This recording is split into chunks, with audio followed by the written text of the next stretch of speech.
Hey there, meteorologist Aaron Tuttle with you. It is time for another live interview with some very helpful information that a lot of you unfortunately are going to need at one point or another, and in some cases need it right now or need it yesterday or need it tomorrow, or you might need it in the next 5 minutes. You don't even know it. And that is what happens when you're going to need restoration services because you've had a water line break, right? Coming into the house. You've had storm damage. You've had something fall on top of the house from trees, whatever it may be. You find yourself in this situation. So tonight we're going to find out all the answers to that as I interview our all dry services of Oklahoma City, and I welcome our topic here for tonight and our guy here, Mark Blankenship. Hey, Mark, how are you doing this evening? Very good. How are you?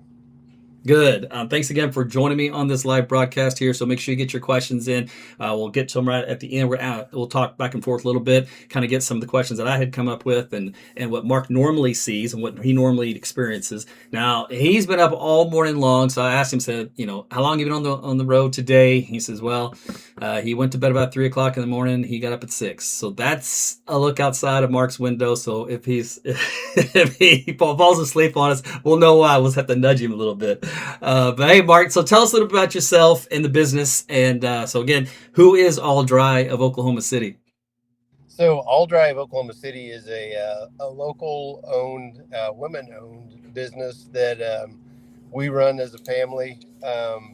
We do a multitude of things. It's whether it be water remediation, mold remediation, odor cleanup, biohazard cleanup, fire restoration. So we do the full gamut, hoarder cleanouts, unattended death, things like that. Okay, so really a whole slew of things that you probably don't even think much about until you need them. Yep. It sounds like. So when did you guys start the business?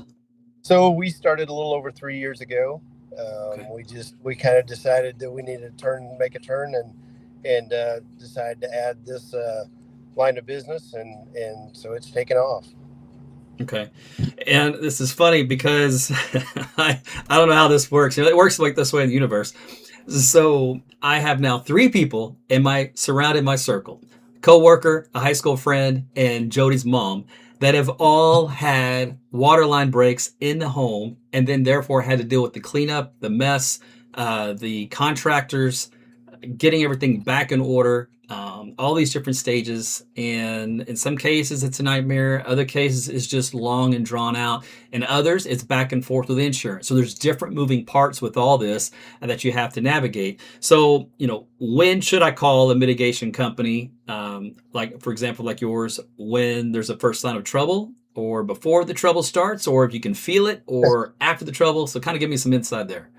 Yeah, so your first knowledge of trouble is when you need to get us involved.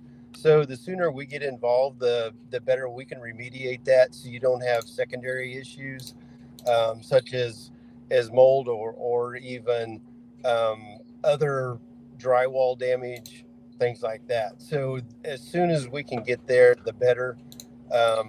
You can even do that before you try to file a claim if you think it's going to go to insurance.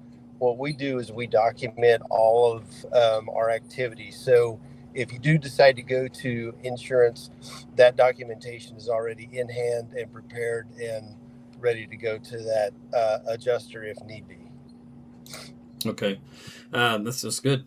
So I don't know how many people are in this space, but when it comes to a company being certified, does that exist, and is that something you should look for?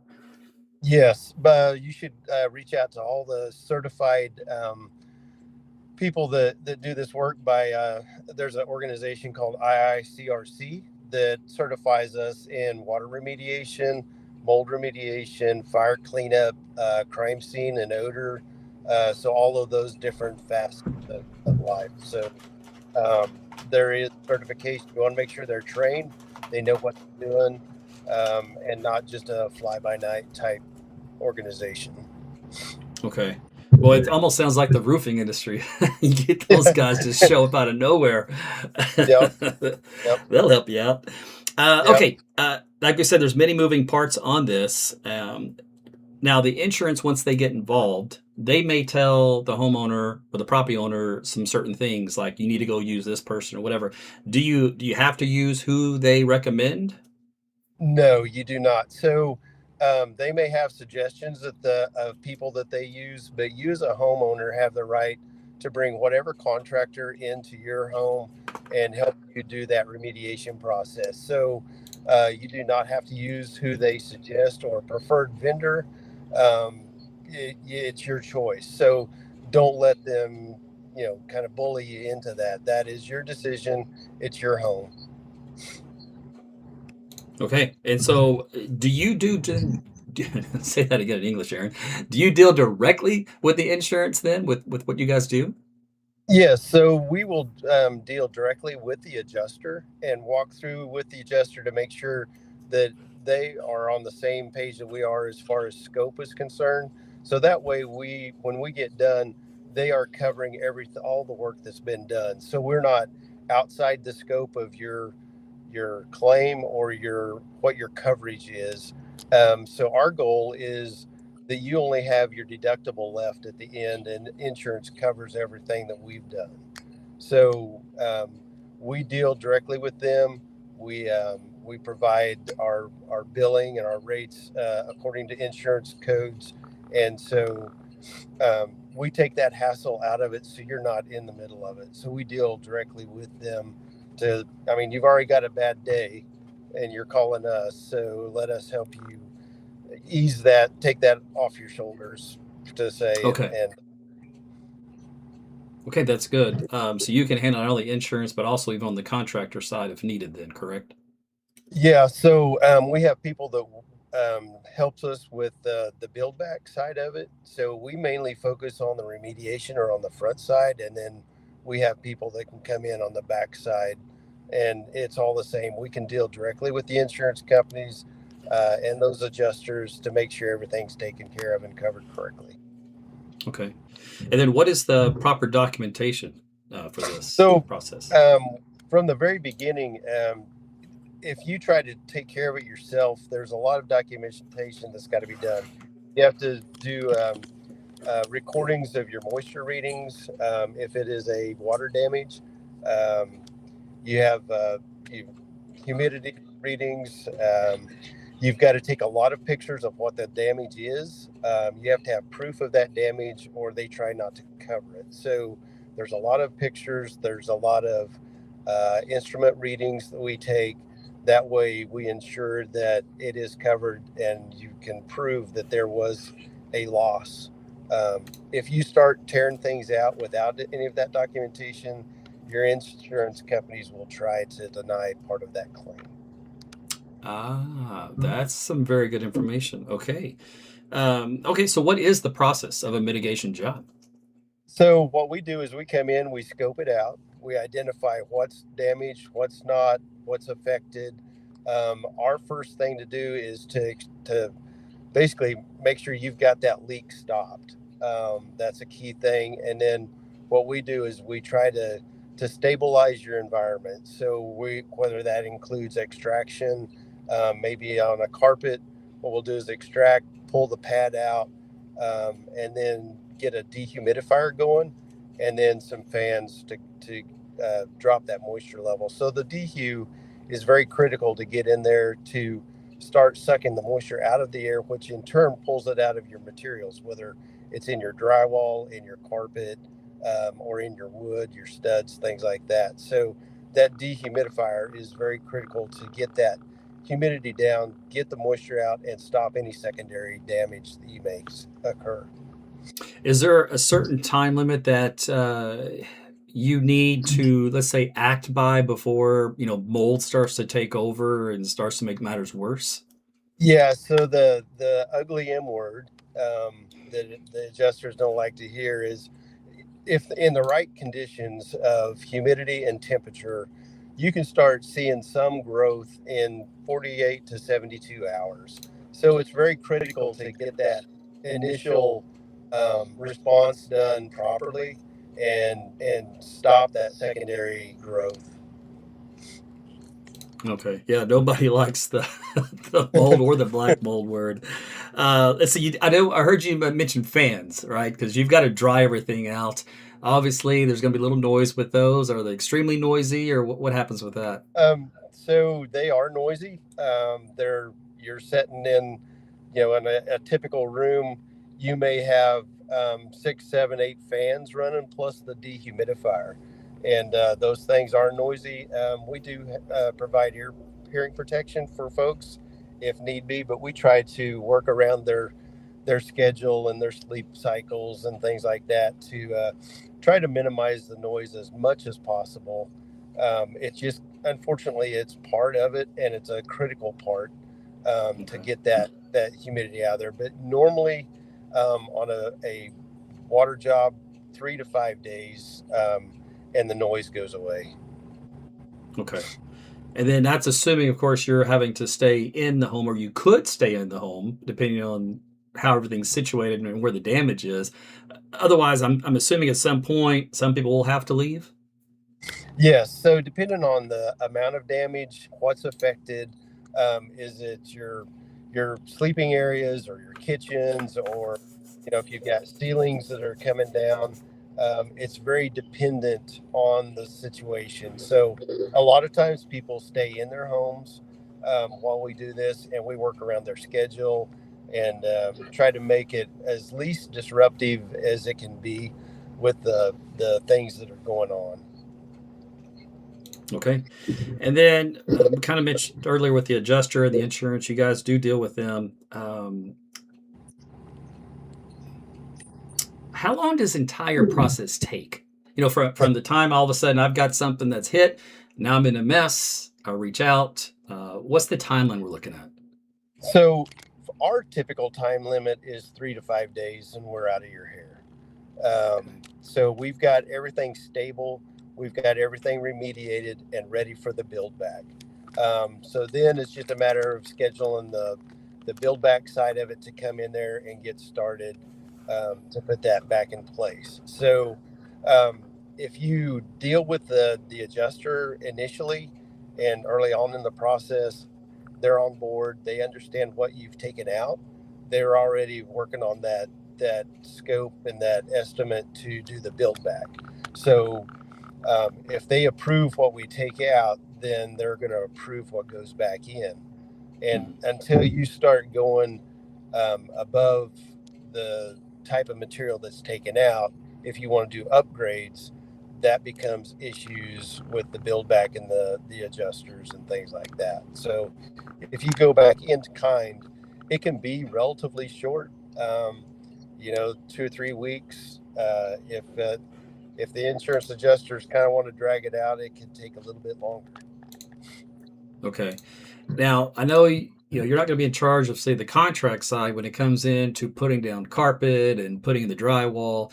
But what have you seen on an average about how long it takes if everything is not upgraded but just replaced? Is there a time window usually to which everything finally gets finalized?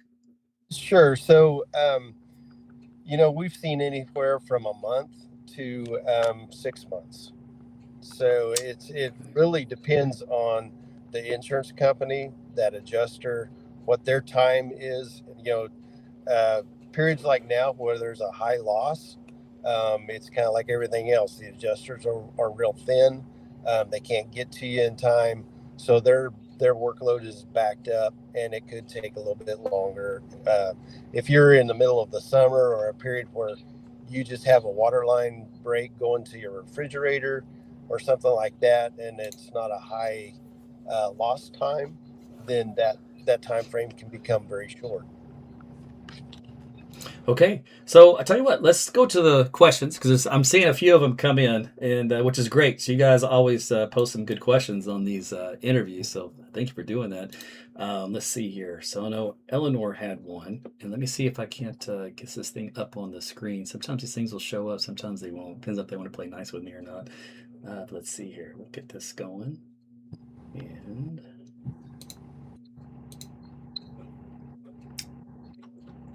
all right. So I'll work on get on the screen. But she wanted to know, how do you know if there's mold behind the sheetrock?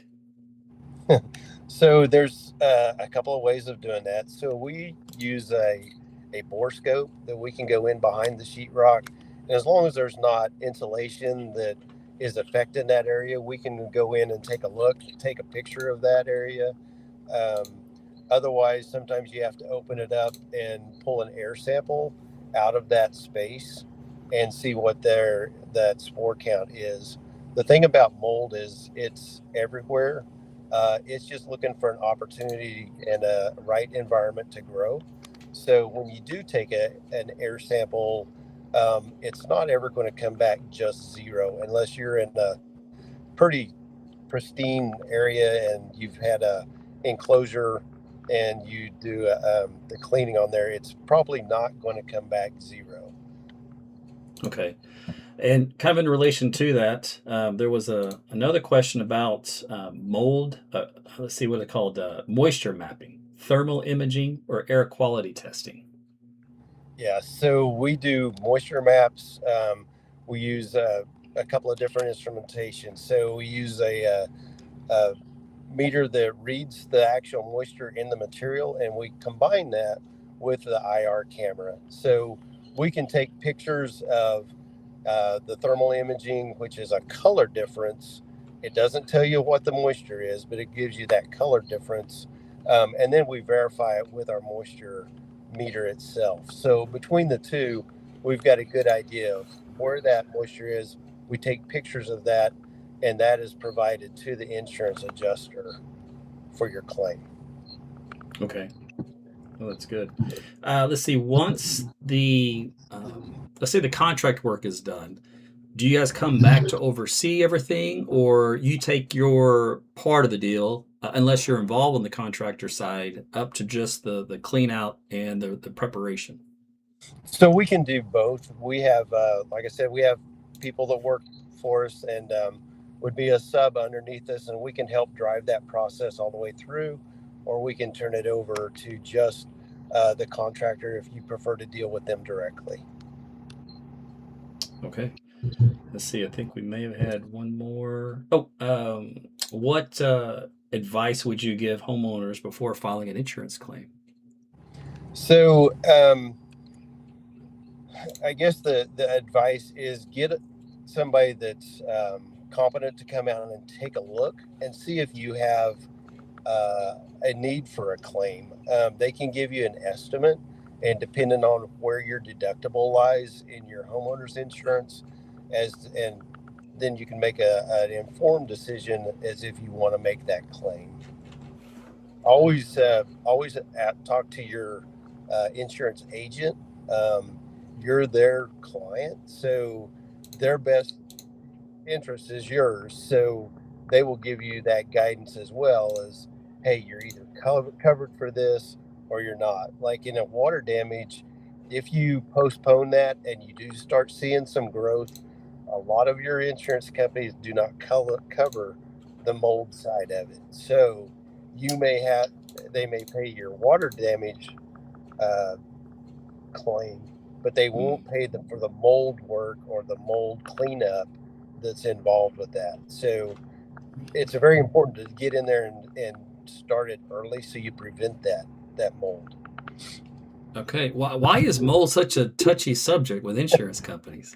Um, that's a great question because there's really not hard regulations around mold. Um, Mhm. so it's not going to tell you that a certain level of aspergillus is harmful to you because we're all a little bit different. We're all a little susceptible differently. So there's not a set standard out there. There's guidelines that the industry uses that says, hey, this is a clean environment. This is not a clean environment. We take a couple of samples. We take one outside, take one inside, and we compare that difference. So your inside samples should be lower than what's outside. So there's just not that defined number, and EPA is not going to come out and say 10 mold spores is hazardous to your health or not. We're just so different. Right. Okay. No, that makes sense. That's a good explanation. Um, Now, I guess maybe this depends upon your insurance company, but have you ever seen a case where you really can't be at home for the remediation process, but the insurance doesn't pay for your hotel stay? Have you seen that play out? Sure. So it's all dependent on your policy. So when you go in to get a policy, you really need to understand what's your riders, what does it cover? Does it cover displacement, loss of use, things like that? We all try to find the cheapest insurance we can because it's so high, and we really need to understand. Okay, I've got a cheap insurance, but what are the benefits that I left out, right? So understanding that policy, having a good insurance agent that can explain all those issues to you is very important. Okay. No, that you're right. That is good. We all try to save penny pinch everywhere, especially on insurance coverage. 'Cause, man, Yep. it's crazy. Okay. Let's see. That was, some great questions that came in. Was there anything else that you'd like to mention? Uh, I guess just that get a whoever you choose, get somebody that's reputable, somebody you feel comfortable with. When we put people in your home, we know who they are. They're background checked. Most of them are our family that we put in there, or people that we work with every day in our lives. So we are comfortable with who goes into your home to do your work. Okay, that's extremely important because you're right. Being having somebody in your home is a pretty personal connection, Yeah. and sometimes even when you get those delivery guys, you're like, "Are you casing out the house? You looking for Yeah. something, buddy?" Yep. You're at your most vulnerable point because all of a sudden you've not prepared for a visitor. Your life's been turned upside down. You're stressed. So knowing that somebody comes in that you can trust and depend on is very critical. So we try to build that relationship. It's all about the people, and trying to help them through a very stressful time. Yeah, no, that's very admirable, and that's definitely something you're going to need at a time like that for sure. And there was a other question that kind of piggyback off the insurance, because insurance is kind of a hot topic here. But Dylan had a good point, and just kind of in your experience, there are a lot of insurance companies, of course, in Oklahoma, and you've probably seen your fair share. Is there, have you noticed? Is there any one or group that are better than others, or not to throw shade at any particular one that says stay away Okay. from, but anything you You feel comfortable saying? Well, so I guess I would, without um, naming some, what I would do is make sure you talk to the agent and understand what that policy is. Like I said, make sure you understand what's covered, what's not covered. I know when we go in and talk to agents, we're not thinking about, is there a mold rider, or what happens if I spring a leak. We're always thinking about, okay, my roof is going to get damaged or something like that. Hail.